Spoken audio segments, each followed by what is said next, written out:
Start by placing a gallon of water over high heat in a large stock pot. Add 2 to 3 tablespoons of kosher salt. In a small saucepan, add 2 tablespoons of vegetable or canola oil. Heat this over medium heat.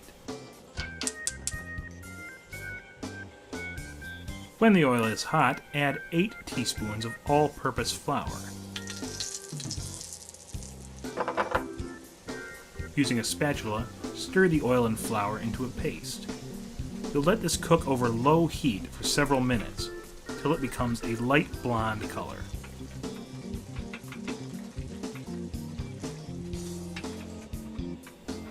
After several minutes of stirring constantly, it should reach a color like this. The white balances off of my camera, but it is a light blonde color. Right now I'm going to set the roux aside so it doesn't overcook in the hot pan, just scraping it into a side bowl.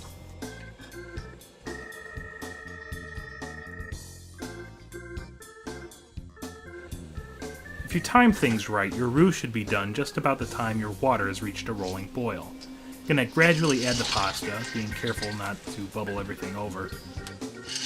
Here I'm using small shells, but for macaroni and cheese I like both elbows and rotini, or spirals.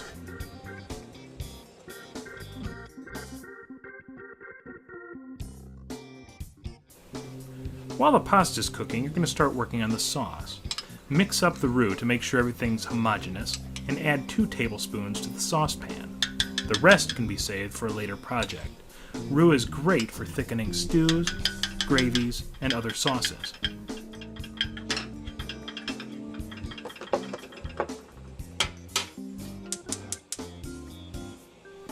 Turn up the heat and add 2 cups of milk. It doesn't really matter which grade you use, whether you prefer skim or whole milk, or any of the percents in between.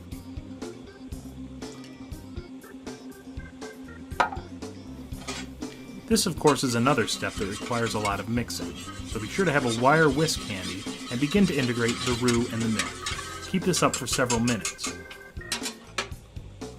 This is also a good time to add seasoning. I prefer black pepper, the medium-coarse grind.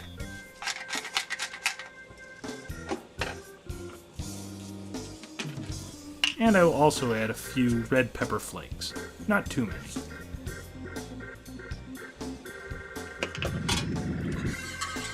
Whisk and you whisk while the milk heats up, just to the point where it starts to boil. Just before the milk begins to boil, the roux should start thickening it up dramatically. Test it with a spoon. You'll notice the viscosity has changed, and that it will coat the back with relative ease.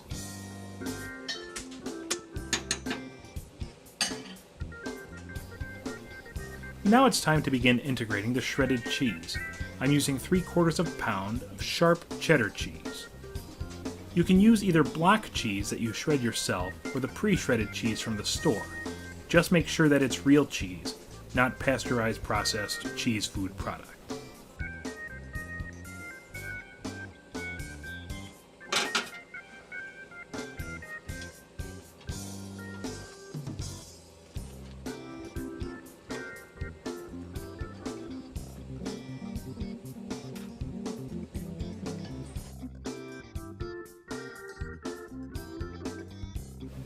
I really don't have any narration for this step, just make sure you're doing it in a safe manner.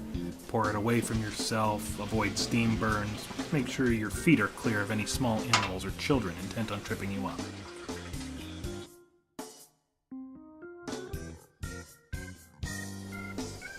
Pour the drained pasta into a low casserole dish. Over top of the pasta, you're going to pour the cheese sauce. Normally, I would have added some paprika to the cheese sauce just before I poured it over the noodles. Unfortunately, I forgot to do that during the recording of this video. The next 2 ingredients are optional and can be substituted for just about anything that would go well with this recipe. First is going to be a 1/2 cup of chopped bacon. It's about 8 strips worth, fried and chopped fine. Next, I defrosted some frozen green peas, also about 1/2 cup.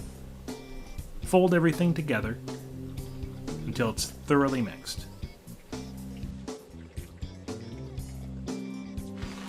Once mixed, I sprinkle the top with a little more shredded cheddar cheese, about a quarter pound worth.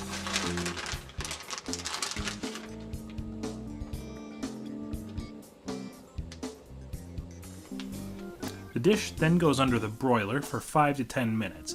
It's important to watch it carefully as every broiler is different and you don't want to burn the cheese on top. If you do it right, however, you'll end up with a golden brown crust and a gooey inside. I'd suggest letting it cool 5 to 10 minutes before serving, but chances are, if you're like me, you'll have trouble waiting that long.